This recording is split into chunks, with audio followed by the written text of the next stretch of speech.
I had no idea. I want New Coke to come back. You're much, much younger than I am, so I will tell you a story there, my child. Back in the 1980s, Coke and Pepsi were in a big brand war for which one's the best, and Pepsi was really pushing it because they were the smaller market competitor and Coke was the big beast to beat, right? But there was still a lot of people drinking both of them, and so Pepsi came up with this gimmick to try to gain more market share, and that was a commercial campaign called Take the Pepsi Challenge.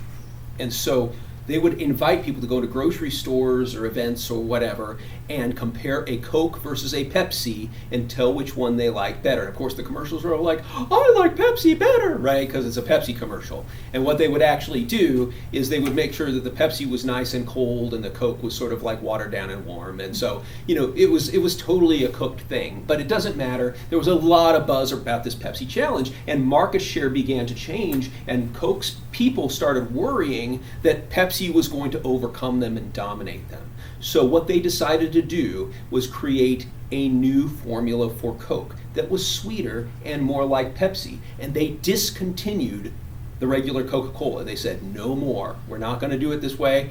We have New Coke, it was called.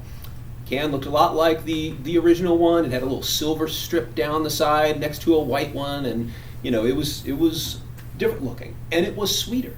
And it came out just about the time that I was a kid going to summer camp. And man, that New Coke tasted good. I thought it was great. Most people hated it, right? They could not sell New Coke fast enough. It was a horrible marketing decision for that company.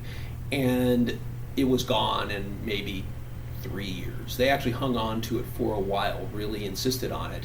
And then what they did is they didn't phase it out even after 2 or 3 years. They kept it around, but then they brought back the old Coke formula and they called it Coca-Cola Classic. So you had these cans that say Coca-Cola Classic on the side of it, so you could have the old Coke or the new Coke. And it was like, I liked them both, but I was kind of partial to the new Coke. Like, I liked it. I thought it was great. I was so in the minority. Everybody disagreed with me on this. New Coke sucks. No, new Coke is great. And then they got rid of New Coke. So I can't have New Coke anymore. It makes me sad. So there you go. Another case study in marketing and standardization and specialization and you name it. All right, so story time's over for now.